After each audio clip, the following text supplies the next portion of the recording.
श्री जगन्नाथ महाप्रभुंकर 56 भोग विश्व प्रसिद्ध जहाँ को पाइबार आशा समस्त मन में थाए।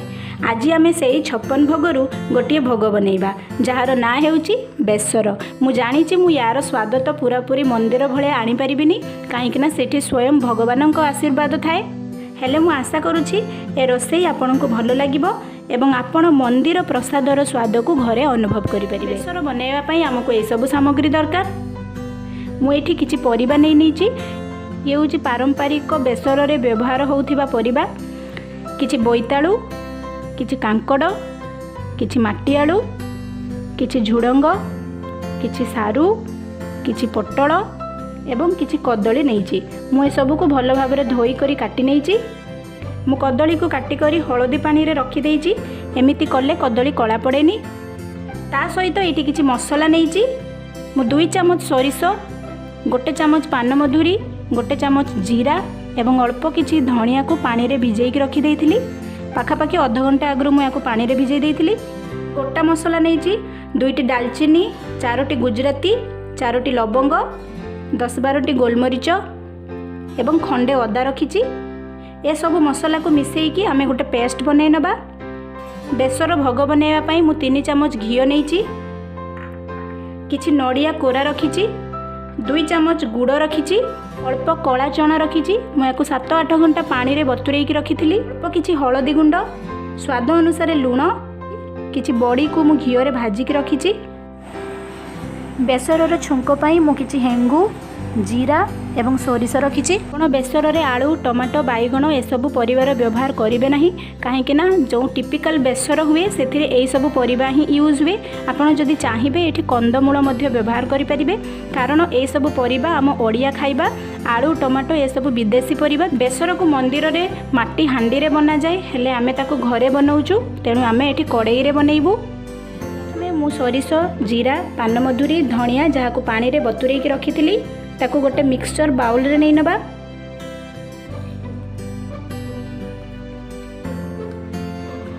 एबे मु एथिरे गोटा मसला सब दे देबी एवं अदा दे देबी।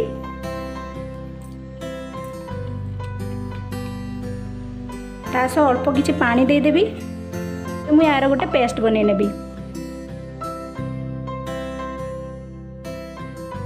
एबे गैस ऑन करी आमे गैस ऊपर कड़ाई बसेबा। कड़ाई गरम हो गलानी। मु एथिरे 2 चामच घी दे देबी।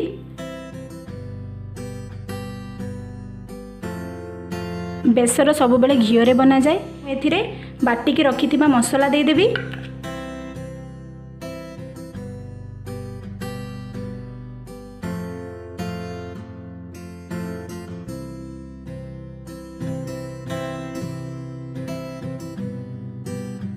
ए मसला को आपण पाखापाखि 1 मिनिट भाजी नेबे।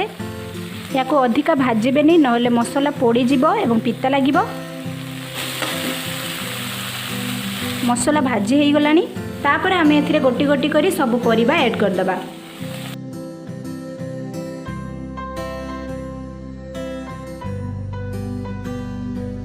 मु एथिरे कला चना जो बतुरेकी रखिथिली ताकू दे देबी। स्वाद अनुसार लूण एवं हलदी गुंड दे दबा।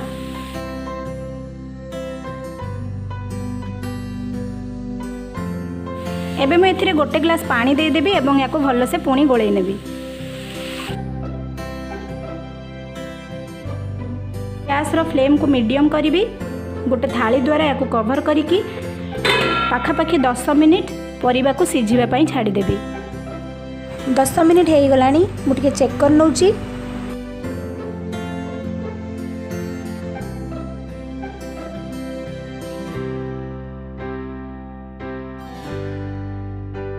एबे मु एथिरे नड़िया कोरा एवं गुड़ दे देबी।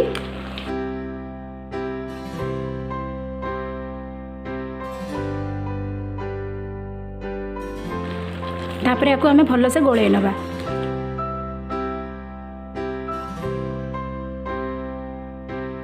पुराण रे मान्यता अछि कि लक्ष्मी देवी स्वयं निज हाथ रे श्री जगन्नाथों पई रोषेई करती, तेणु 56 भोगर स्वाद बहुत नियारा होता है। एबे मु पुणी या घोड़णी देकी आउ 5 मिनिट फुटिया पई छाड़ीदेवी।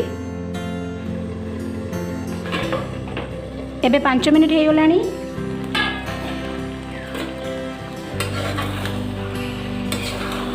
परिबा पूरापूरी सिझी जाइए, बेसर पूरापूरी प्रस्तुत हो गलानी। एबे आमे बेसरर छुंक रेडी करिबा। एबे मु गैस रे ए भले गोटे चामच दे देबी। चामच गरम हो गलानी, एथिरे मु गोटे चामच घी देबी। घी को भलसे गरम कर नबा। घी गरम होला परे एथिरे मु सोरिष एवं जीरा दे देबी।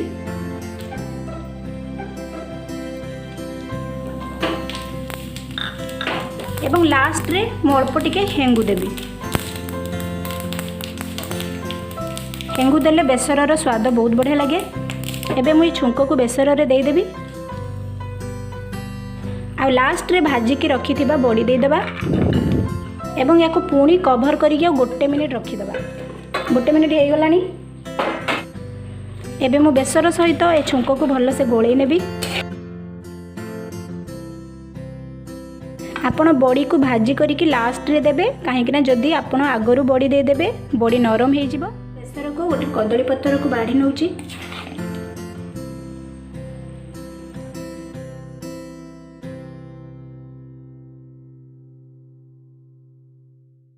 अल्प किछि नड़िया कोरा दे सजाई देबी। तो प्रस्तुत हो गला गरमा गरम स्वादिष्ट बेसर। आपण बेसर को कानिका घी अन्न अरुआ भात संगे खाई परिबे। जदि मो रेसिपी आपन को भलो लागी तो ए रेसिपी को घरे बनांतु, आउ केमिति हैला मो सह शेयर करंतु। आज पई विदाई दियंतु। जय जगन्नाथ।